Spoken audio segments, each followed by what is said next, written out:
அந்த mountain bike தான் அந்த மலையில் ஓட்டுவாங்க. வணக்கம், நான் உங்கள் யாகா ஒய்எஸ். எல்லாரும் சந்தோஷமாக நல்லா இருப்பேன் நம்புகிறேன். ஒர்க் பண்ணுறவங்களும் பார்த்து சேஃபாக ஒர்க் பண்ணுங்கள். நம்ம சேனலில் பார்த்தீங்கன்னா ரைட் அண்ட் ட்ராவல் மற்றும் பார்த்தீங்கன்னா சிங்கப்பூர் ரிலேட்டான வீடியோஸில் வரும். அதனால் மறக்காமல் சேனலை சப்ஸ்கிரைப் பண்ணி வச்சுங்க. என்ன யாகவா டீ கடையில் விளாக் பண்ணுறேன்னு சொல்லிட்டு வேறு எங்கேயோ போய்க்கிறீங்கன்னு கேட்காதீங்க. அதாவது நானும் டீ கடையில் போய்ட்டு விளாக் பண்ணணும்னு தான் போனேன்.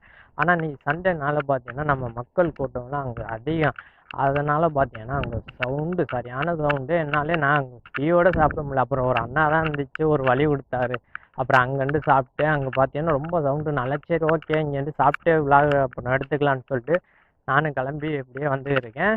இப்போ நம்ம எங்கே போகிறோம்னு பார்த்தீங்கன்னா ஜப்பானீஸ் பார்க்குன்னு சொல்லிட்டு அங்கே இடத்துக்கு தான் போகிறோம். அப்படியே போகிற வழியில் பார்த்தீங்கன்னா வீடெல்லாம் எவ்வளோ சூப்பராக இருக்குன்னு பாருங்கள். எல்லாம் பங்களா ஹவுஸ்ன்னு சொல்லுவாங்க சிங்கப்பூரில். நம்ம பார்த்தீங்கன்னா இப்போ எல்லாம் அந்த பங்களா ஹவுஸ்குள்ளே இருக்குது. இடம் சூப்பராக இருக்குது. இந்த வீடெல்லாம் பார்த்தீங்கன்னா எவ்வளோ அழகாக இருக்குன்னு தெரியும். அதுக்கேற்ற மாதிரி பார்த்தீங்கன்னா இடமும் வேறு லெவலில் இருக்குது. நம்ம நேரமாக என்னமோ தெரியல, பார்த்தீங்கன்னா மழை வரப்போகுது போகணும் நேரத்தில். அதுக்குள்ளேயே நம்ம அந்த இடத்துக்கு ரீச் ஆயிரோன்னா ஆல்மோஸ்ட் பக்கம் வந்துட்டோம். கொஞ்சம் தூரம் தான், அப்படியே போயிடலாம். ஏன் நான் நடந்து போகிறேன்னு கேட்டிங்கன்னா இந்த பக்கம் கொஞ்சம் டிராஃபிக்லாம் அதிகமாக இருக்குது. நம்ம வண்டியில் வர கண்டிஷன் கொஞ்சம் பிரேக் கண்டிஷன் கொஞ்சம் இதாக இருக்கனால அந்த இடத்துலலாம் இறங்கி தள்ளி போய்க்கிருக்கேன், வேறு ஒன்றும் இல்லை. அந்த பார்க்கில் என்ன யாகவா இருக்குதுன்னு கேட்டிங்கன்னா சுடுகாடுங்க.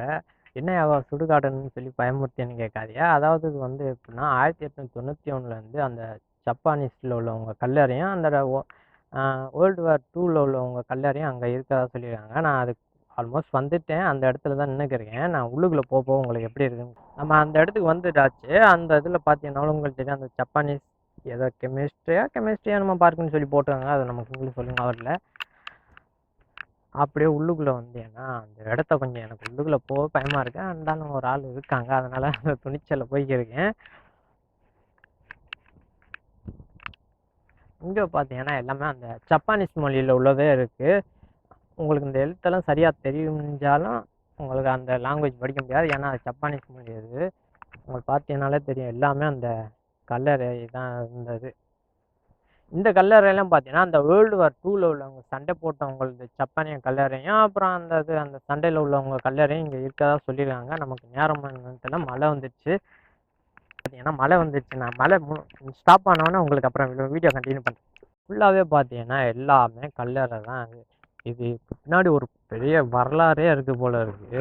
இப்போ இவ்வளோ நேரம் நான் அதுதான் பார்த்துட்டு இருந்தேன். இதெல்லாம் பார்த்தீங்கன்னா 1800 முன்னாடி உள்ளது எல்லாமே உள்ளது போல இருக்குது. அந்த இதில் உள்ளவங்க எல்லாமே வந்துன்னா இந்த 1800 முன்னாடி இந்த வேர்ல்டு வார் 2க்கு முன்னாடி உள்ளவங்க போல. இதில் சில பேர் அந்த வேர்ல்டு வார் 2ல் சண்டை போட்டு அந்த ஜப்பானியர்கள் இங்கே வந்து இது பண்ணியிருக்காங்க. இது ஃபுல்லாகவே வந்து என்னென்னா அந்த ஜப்பானியர்களுக்குள்ள கல்லறை மட்டும்தான். ஃபுல்லாகவே கல்லறை தான். பார்த்தீங்கன்னாலே தெரியும். இங்கே எல்லாமே பார்த்தீங்கன்னா அந்த ஜப்பானி மொழியில் தான் அந்த கல்லறையை வச்சுருக்காங்க. அதை தவிர்த்து இங்கிலீஷில் போர்டு தான் வச்சுருக்காங்க, நோட்டீஸ் போர்டு மாதிரி வச்சுருக்காங்க. அது அப்படியே பார்த்தீங்கன்னா இந்த பக்கம் ஒரு அழகான இடம் ஒன்று இருக்குது. இது அப்படியே நான் உங்களுக்கு சுற்றி காட்டுறேன் உள்ளுக்குள்ளே போயிட்டு. அதுக்கு முன்னாடி இந்த நம்ம முக்கியமாக தெரிஞ்சுக்க வேண்டியது இதுதான். கல்லறை யாருதுன்னு பார்த்தீங்கன்னா இந்த ஓட்டோ கிச்சின்னு சொல்லி ஒருத்தர். அவர் வந்து தான் இந்த சிங்கப்பூரில் முதல் ஜப்பானியராக குடியேறினவர். ஒரு கல்லறை தான் இது. அப்படியே பார்த்தீங்கன்னா அந்த ஒன்று ஒயிட் கலரில் ஒரு இது மாதிரி தெரியல, அது என்னதுன்னா அவர் யூஸ் பண்ண இந்த இது பொருள் இந்த இதெல்லாம் சொல்லி அந்த இதில் ஒரு சமாதியை வச்சு அதுக்குள்ளே வச்சுருக்காங்க. ஆனால் அதுக்குள்ளே போக முடியாது போல இருக்குது. இங்கேருந்து நான் உங்களுக்கு கொஞ்சம் பக்கத்தில் காட்டுறேன் பாருங்கள். இதான் உள்ளுக்குள்ளே போகிற மாதிரிலாம் இல்லை. அதாவது இந்த இதுதான் அவர் யூஸ் பண்ண பொருள் எல்லாத்தையும் இந்த இதாக சொல்லி இது ஒரு இதாக வச்சுருக்காங்க. அந்த ஃபஸ்ட்டு ஜப்பானிய குடியேறினான்னு சொன்னல சிங்கப்பூரில், அவர் போகிறதோட அந்த ஓட்டோ காட்சிங்க. அவர் என்னன்னா 14 வயசில் கப்பலில் போய்க்கும்போது பார்த்தீங்கன்னா அந்த ஒரு புயல் ஒன்று வந்திருக்கு. அந்த புயலில் ரொம்ப சேதமாகி அவர் என்ன பண்ணியிருக்காருன்னா ஒரு வருஷம் ஆமாம் 2 மாதம் என்னன்னா அங்கே கடல்லே அலைஞ்சிருக்காரு. அந்த புயலுக்கு அப்புறம் பார்த்தீங்கன்னா அப்புறம் அமெரிக்கா கடற்கரையை போய் சேர்ந்து 1862 போயிட்டு சிங்கப்பூருக்கு குடியேறதுக்காண்டி போயிருக்காரு. அதுக்கு முன்னாடி பார்த்தீங்கன்னா அவர் சீனாவுக்கு போனதாக சொல்கிறாங்க. சீனாவில் அந்த மக்காவ் மற்றும் சங்காய், ஆமாம் அந்த அங்கே 2 இதில் வாழ்ந்துட்டு அப்புறம் சிங்கப்பூருக்கு வந்திருக்காரு. சிங்கப்பூரில் வந்து இவர் தான் முதல் குடியேறின ஜப்பானியர். ஆனால் இடம் அந்த மாதிரி சூப்பராக இருந்துச்சு. அதே மாதிரி இந்த இடத்த ஒருத்தவங்க டொனேட் பண்ணியிருக்காங்க. அதாவது இந்த ஜப்பானியர்களுக்காண்டி வச்சு அந்த ஜப்பான்லேயே உள்ளவங்க ஒருத்தவங்க என்ன பண்ணியிருக்காங்கன்னா, இந்த இடத்த ஒருத்தவங்க கொடுத்துருக்காங்க. இங்கே வச்சு நீங்கள் கல்லறை யூஸ் பண்ணிக்கன்னு சொல்லிட்டு. அப்போது அந்த இதில் ஒருத்தவங்க கொடுத்துருந்துருக்காங்க. அவர் பேர் என்னமோ சொன்னாங்க, சரியாக தெரியல. அதை நான் திருப்பி போயிட்டு அங்கே உங்களுக்கு காட்டுறேன் எப்படி என்னன்ட்டு. அந்த ஒரு போர்டில் ஃபுல் டீட்டெயில் கொடுத்துருக்காங்க. இங்கே ஏதோ ஒரு சமாதி இருக்குது. அது என்னதுன்னு தெரியல, நம்ம பார்ப்போம். போயிட்டு நான் பார்த்துட்டு உங்களுக்கு. இவர் பேர் பார்த்தீங்கன்னா நமக்கு வாய்க்குள்ள நுழையில ஏதோ டஸ்கினைக்கோ கிவாக்கா பேர் வரல நமக்கு. ஜப்பானீஸ்லாம் ஒழுங்காக வரல. இவர் என்னன்னா ரஷ்யாவில் இலக்கிய அறிஞலாம் அப்புறம் பார்த்தீங்கன்னா நாவல் ஆசிரியராக இருந்திருக்காரு. அதுக்காண்டி உங்களுக்கு சமாதி வச்சிருக்காரு. ஏதோ ஜப்பானீஸ் மொழியில் ஒரு புத்தகம் வெளியிட்டதா சொல்லி இந்த இதுலேயே போட்டிருக்காங்க. ஜப்பானீஸ் மொழியில் ஒரு புத்தகம் வெளியிட்டிருக்காருன்னு சொல்லி போட்டிருக்காரு. அதுக்கப்புறம் பார்த்தீங்கன்னா அவர் அதெல்லாம் முடிச்சுட்டு என்னன்னா 1909 மே 10ன்னு போட்டிருக்காங்க. மே 10ல் என்னன்னா ஜப்பான் திரும்புறதுக்காண்டி இது பண்ணியிருக்காரு. நம்ம இந்திய பெருங்கடல் வழியாக தான் பயன் பண்ணியிருக்காரு. அப்போ பார்த்தீங்கன்னா மே 13 அவருக்கு காய்ச்சல் நோயின்னு ஏதோ சொல்லி இது பண்ணியிருக்காங்க. காய்ச்சல் நோய் வந்து அவரை இறந்துட்டாதா சொல்லி போட்டிருக்காங்க. அதுக்கப்புறம் பார்த்தீங்கன்னா மே 13 அன்று அவர் உடல் வந்து அவர் இந்த ஏதோ பஞ்சாங் மலையில் உள்ள சுடுகாட்டில் தகனம் செய்யப்பட்டதா சொல்லி போட்டிருக்காங்க. இந்த கல்வெட்டு வந்து சிங்கப்பூரில் வசித்து வந்த டாக்டர் தசைகிரா நிஷிமுரா அவரது புனைப்பெயரான தென்னன் என்று அறியப்படுகிறது என்பவரால் எழுதப்பட்டது அப்படின்னு சொல்லி இதில் போட்டிருக்காங்க. அவ்வளோதான். இதுக்கு இங்கே எப்படி கல்லறை வந்துச்சுன்னு ஒழுங்க டீட்டெயிலாக எனக்கு புரியலை. நான் எனக்கு தெரிஞ்ச அளவுக்கு நான் படித்து சொல்லியிருக்கேன். அதனால் நீங்கள் அதை வச்சு இது பண்ணிக்கோங்க. இதுதான் அந்த பிரார்த்தனை மையம், அந்த சாமி கும்பிட்ற இடம் வந்து. ஆனால் இது உள்ளுக்குள்ளே போகிறது நமக்கு அலோடு இல்லை போல இருக்குது. லாக் பண்ணி வேறு கிடக்கு. அது என்ன ஏதுன்னு தெரியல. அதோட இந்த இடத்த பார்த்தீங்கன்னா ரொம்ப அமைதியாக இருக்குது. அமைதியாகவும் இருக்க சொல்லியிருக்காங்க. இடமே பார்த்தாலே ரொம்ப தெரியும் உங்களுக்கு. ரொம்ப அமைதியாகவே இருக்குது. இதுதான் அந்த ஃபுல் அந்த நம்ம அந்த மயான அந்த கல்லறையோட இது ஃபுல்லாகவே இது பார்த்தீங்கன்னா அந்த இதில் கொடுத்துருக்காங்க. நான் அந்த சொன்னல அந்த ஃபஸ்ட்டு இங்கே சிங்கப்பூரில் வந்து குடியேறினவங்க அந்த அதில் பாருங்கள் போட்டிருக்கா. அதில் தெரியுது அவங்களுக்கு அந்த ஓட்டோ கீச்சின்னு சொல்லிட்டு அதில் தான் போட்டுருக்காங்க. அந்த 14 வருஷத்தில் 14 வயதில் வந்து அவர் பயணம் பண்ணது. இந்த மாதிரி புயல் அடிபட்டு இந்த சிங்கப்பூர் வந்தது அதில் தான் நானே பார்த்து எனக்கே தெரிஞ்சிச்சு. பள்ளி வர கற்றுது. அப்போ கரெக்டாக தான் இருக்குது. இடத்துல பார்த்தீங்கன்னா எல்லாமே கல்லறை தான். நம்ம அதாவது அப்படி அந்த இதில் போயிட்டு இப்படியே திருப்பி வந்து இதுலேயே வந்துட்டோம். அதுதான் அந்த நம்ம பிரார்த்தனை மையத்துக்கு முன்னாடி தான் நிற்கிறோம். சாமி கும்பிட்ற இடத்துக்கு முன்னாடி தான். இதில் பார்த்தீங்கன்னா அந்த மதம் இந்த மதம் எல்லாத்துக்கும் பொதுவாக தான் அந்த இது வச்சுருக்காங்க சாமி கும்பிட்ற மாதிரியே. அதனால் இதில் ஒன்றும் பிரச்சனை இல்லை. இது பார்த்தீங்கன்னா சிங்கப்பூரில் கிட்டான் பிளேஸ் மாதிரி இருக்குது. எனக்கே இன்றைக்கி தான் நான் மேப்பில் செக் பண்ணேன். ஒரு இடமா பார்த்து போகும்போது பார்த்தீங்கன்னா இந்த இடம் தென்பட்டுச்சு. சரி ஓகே இங்கே போய் பார்த்துடலான்னு சொல்லிட்டு இங்கே வந்தேன். இடம் பார்த்தீங்கன்னா கொஞ்சம் பயமாகவே இருந்தாலும் கொஞ்சம் ஓகே தான், நல்லா இருக்குது. அதாவது இந்த இடத்தெல்லாம் நம்மளால் அவ்வளோவாலாம் பார்க்க முடியாது. ஆனால் இப்போ உள்ள வேர்ல்டு வாரில் சண்டை போட்டவங்க இது அதனால் நம்ம அந்த இடத்தெல்லாம் பார்க்குறது கொஞ்சம் கஷ்டம் தானே. அதுக்கப்புறம் பார்த்தீங்கன்னா இந்த இதெல்லாம் அப்படியே இது பண்ணுறாங்க. அந்த மெயின்டைன் பண்ணுறதுக்கு ஆள் வச்சுருக்காங்க போல். அங்கங்கே சமாதி இது பண்ணி அந்த லைட்லாம் டொனேட் பண்ணி அங்கங்கே பண்ணியிருக்காங்க. அதெல்லாம் ரொம்ப சூப்பராக இருக்குது. அதே மாதிரி இந்த இடத்துக்கு வந்தால் கொஞ்சம் அமைதியாக இருங்க. ஏன்னா இந்த இடத்துல அமைதியாக இருக்க சொல்லியிருக்காங்க. அதே மாதிரி அந்த இடமும் அமைதியாக தான் இருக்குது. அவ்வளோதான். நம்ம இங்கேருந்து அப்படியே கிளம்பி நான் அடுத்து அப்படியே விலாகன் பண்ணுறேன். அதுக்கப்புறம் பார்த்தீங்கன்னா உங்களுக்கு போகிற வழியில் ஒரு 2 இடம் முக்கியமானது காட்டுறேன். அப்படியே நம்ம சைக்கிள் எடுத்துக்கிட்டு நம்ம பயணம் பண்ண வேண்டியதான். இந்த நிற்கிறது நம்ம சைக்கிள். ஓகே நான் அப்படியே விலாக்லேயே அப்படியே கண்டினியூ பண்ணுறேன். ஃபஸ்ட்டு பார்க்குன்னு தான் இதில் மேப்பில் காட்டுறது. எனக்கு உள்ளுக்குள்ளே போனோன்னு பார்த்தீங்கன்னா ரொம்ப ஷாக் ஆகிடுச்சு. ஐயோ என்னடா சுடுகாடாக இருக்கு இந்த மாதிரி ஆயிடுச்சு. அதுக்கப்புறம் பார்த்தீங்கன்னா ஒரு 2-3 ஆள் இருந்தாங்க. அதுக்கப்புறம் கொஞ்சம் பயம் போய் நம்ம விரைவாக விலாக் எடுக்க ஆரம்பிச்சிட்டேன்.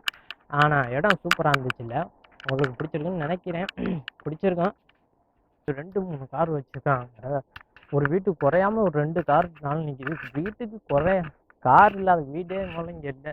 அந்த அளவுக்கு இருக்குது. பார்த்தீங்கன்னா எல்லா இடத்துலையும் வெளியிலையும் பார்க் பண்ணியிருக்காங்க. வீட்டுக்குள்ளேயும் நிற்கிது.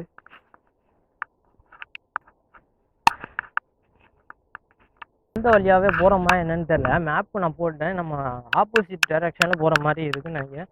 இருந்தாலும் அந்த வழியாக தான் போகும் போல இருக்குது. நான் போனால் அந்த ஒரு 2 காலேஜை காட்டுறேன்னு சொன்னேன்ல, அந்த காலேஜை உங்களுக்கு காட்டுறேன். எல்லாம் பார்க்குறாங்க, என்ன இவன் தனியாக பேசிக்கிட்டு போகிறானே, பைத்தியமாக இருப்பான் போல இருக்குன்ட்டு. அவங்க கவனிக்கல, நம்ம அந்த கேமரா சரியாக கவனிக்கல. கவனிச்சா கூட ஒரு சிலவங்களுக்கு புரியும், ஓ விளாக் தான் எடுக்கிறான் போல இருக்குது அப்படின்ட்டு புரிஞ்சுக்குருவாங்க சில பேர்.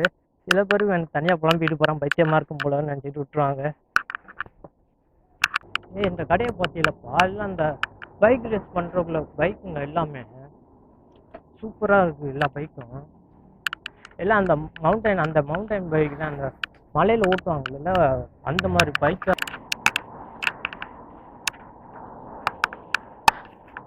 ஒரு வழியாக மெயின் ரோடு எடுத்து குச்சாச்சு. அந்த வழியில் போகிறாங்க ரொம்ப சிரமமாக இருக்குது, மேடு பள்ளமாக இருக்குது. அதான் உங்களுக்கு 2 இது காட்டுறேன், காலேஜ் காட்டுறேன்னு சொல்லியிருந்தேன்ல. ஆக்சுவலாக பார்த்தீங்கன்னா அந்த வழியில் நம்மளால் வர முடியல. அது பார்த்தீங்கன்னா ஒரு மேப்பில் நம்ம போனது ஒரு வழி, வரும்போது ஒரு வழி காட்டியிருக்கு. அது ஷார்ட்கட்டுன்ட்டு நான் அந்த இதில் வந்தேன், ஆனால் அந்த இடத்துல காட்ட முடியலை. இருந்தாலும் நம்ம அது வழியாக தான் நிறைய தடவை நானும் ரைடு போயிருக்கேன். அதை காட்டணும்னு நினைப்பேன். அந்த டைம்லாம் பார்த்தீங்கன்னா ஏதாவது ஒன்று, இந்த ஒரு பார்த்தீங்கன்னா அந்த டயத்தில் டிராஃபிக் ரொம்ப அதிகமாக இருக்கும், ஏதாவது இருக்கும், நம்மளால் நிற்க முடியாதுன்னு சொல்லிட்டு நான் சரி வரும்போதெல்லாம் காட்டுறோம்டா, நம்ம வேறு வழியாக ஏதாவது வந்துடுறது. இப்போ பார்த்தீங்கன்னா அதே மாதிரி தான் ஆச்சு. இருந்தாலும் ஒன்றும் இது பண்ணாதீங்க, நம்ம இன்னும் திருப்பி நிறையா ரைடிங் பண்ணுவோம். அப்போ கண்டிப்பாக உங்களுக்கு எப்போ வந்தாலும் காட்டுவேன். அது என்ன யாகவா காலேஜ்னு சொல்லுன்னு கேட்டிங்கன்னா, ஒன்று ஐடிஐ காலேஜ், ஒன்று பாலிடெக்னிக் காலேஜ். அதை காட்டணும் எனக்கு ரொம்ப நாளாக ஆசை. அது யாருக்கா யூஸாக இருக்குமேன்னு சொல்லிட்டு நான் இது பண்ணேன். கண்டிப்பாக ஒரு நாள் காட்டுறேன். வந்தாச்சு. நம்ம இப்போ எங்கே இருக்கோம் பார்த்தீங்கன்னா, ஒரு பார்க்கில் ஒன்று இருக்கோம். அந்த பார்க்கை பார்த்தீங்கன்னா வேறு லெவலில் தரமாக இருக்குது. அங்கங்கே சின்ன சின்ன குழந்தைகள் ஃபுட்பால் விளையாடுறது, இன்னும் நிறையா இருக்குது. இந்த பார்க்கை ஒரு நாள் நம்ம கண்டிப்பாக விளாக் பண்ணி ரைடிங் பண்ணி கண்டிப்பாக இதை எடுக்கிறோம். அது எப்போ சொல்ல வேணாம், ஏன்னா அது நம்ம சொன்னோம்னா அது நடக்க மாட்டேங்குது, அதனால நான் சொல்ல. ஆனால் கண்டிப்பாக ஒரு நாள் நமக்கு பார்த்தீங்கன்னா ரைடிங் பண்ணுறதுக்கு இப்போலாம் ரொம்ப இதாக இருக்குது. அதனால இந்த விளாக்லாம் கண்டிப்பாக ஒரு நாள் எடுத்து காட்டேன். இதெல்லாம் உங்களுக்கு ரொம்ப பிடிக்கும். இதை சிங்கப்பூரில் பார்த்துருப்பீங்களா என்னன்னுலாம் தெரியாது, அதனால நான் காட்டுறேன். இங்கேருந்து நம்ம கிளம்பியாச்சு. இப்போ நம்ம எங்கே போகிறோம் பார்த்தீங்கன்னா, அடுத்து ரூமுக்கு தான் போகிறோம். அப்படியே ரூமுக்கு போகிற வழியில் ஏதாவது இந்த இடம் நல்லா இருந்தால் பார்ப்போம். இந்த கிளைமேட்டுக்கு ரொம்ப சூப்பராக இருக்குங்க, அதனால எனக்கு ரொம்ப பிடிச்சது. இன்னமும் ரைடிங் பண்ணணும்னு எனக்கு ரொம்ப ஆசையாக இருக்குது. ஆனால் டயம் நமக்கு ஏன்னா இப்போவே 4 மணி ஆக போகுது. பார்த்தீங்கன்னா மெயின் ரோட்டு வந்து ஏரியாச்சு. இதுலேருந்து நம்ம இன்னமும் 2-3 கிலோமீட்டர் நம்ம ரூமுக்கு போக வேண்டியது இருக்குது. நம்ம ஆல்ரெடி இந்த பார்க்கில் எடுத்திருக்கோம், அந்த இடத்துல தான் நம்ம போய்க்கிருக்கோம். நம்ம ஃபஸ்ட்டு வீடியோ பார்த்தீங்கன்னா இந்த பார்க்கில் தான் எடுத்துப்போம், பீஷான் பார்க்குன்னு சொல்லிட்டு. மொதல் வீடியோ அங்கே தான் எடுத்துப்போம். நமக்கு அனுபவம் இந்த பாருங்கள், சிங்கப்பூர் ராஜா நிற்கிறாப்புல. இவர்கிட்டலாம் கொஞ்சம் வச்சுக்காதீங்க, கொஞ்சம் பார்த்து மெதுவாகவே போங்க, ஏன்னா அனுபவப்பட்டேன் நானும். அப்பப்போ உள்ளே ஒடியாந்துருதுப்பா.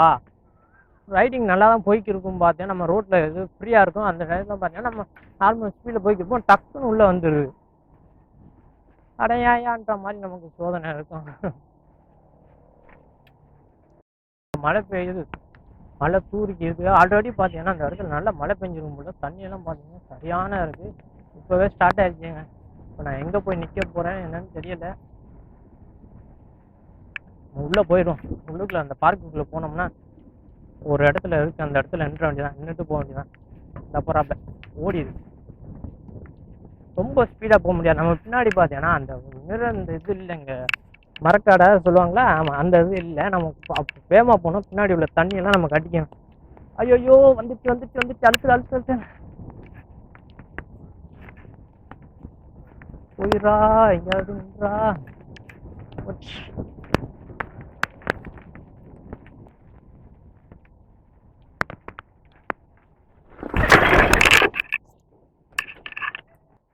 மழை சரியான மழை, ரூமுக்கு பக்கத்தில் வந்துச்சு. அவ்வளோதான், நம்ம வந்து சேர்ந்துட்டோம். ரொம்ப நேரம் அங்கே நின்று வந்தேன். வரவழியில் பார்த்தேன்னா சம்பவம் ஆகி வச்சு. இன்னைக்கு நல்லா சைக்கிள் வந்து விழுந்துட்டேன். பார்த்தீங்கன்னா முட்டிக்காலாம் உறைஞ்சி போச்சு, தெரியுதா? இஞ்சி போச்சுங்க பேண்டு. இஞ்சி நல்லா உள்ளுக்குள்ளே காயம் போல் இருக்கு, அது இல்லாமல் பார்த்தீங்கன்னா காயத்தோட சைக்கிள் ஏதோ நான் கேமரா தான் அடிபட்டு நினைச்சேன். நல்ல வேலை நமக்கு ஒன்றும் கேமரா ஒன்றும் ஆகலை. சைக்கிளோட இதுதான் உடஞ்சி போச்சு. இது ஒன்றும் பிரச்சனை இல்லை, மாற்றிக்கலாம், அதோட மாற்றிக்கலாம், ஒன்றும் பிரச்சனை இல்லை. சரி ஓகே, அடுத்த மழை வந்துச்சு, நான் அப்படியே இங்கேருந்து கிளம்புறேன். ஏன் யாவா ரூமெல்லாம் காட்ட மாட்டியான்னு சொன்னேன். அந்த லைன்லாம் பார்த்தீங்கன்னா பேக்ட்ரி ஒர்க்கு வேலை பார்த்துக்கு இருப்பாங்க, அந்த டைம்லாம் காட்டணுமா என்னென்னலாம் தெரியல. அதனால நான் அதை ஆக்சுவலாக அதை தவிர்த்துக்கிறேன். உங்களுக்கு ரூம் இல்லையாகவா ரூமை காட்டணும்னா கண்டிப்பாக ஒரு நாள் இது பண்ணுவோம். மெசேஜில் சொல்லுங்கள், கண்டிப்பாக ஒரு நாள் பண்ணுவோம். பாய் பாய்.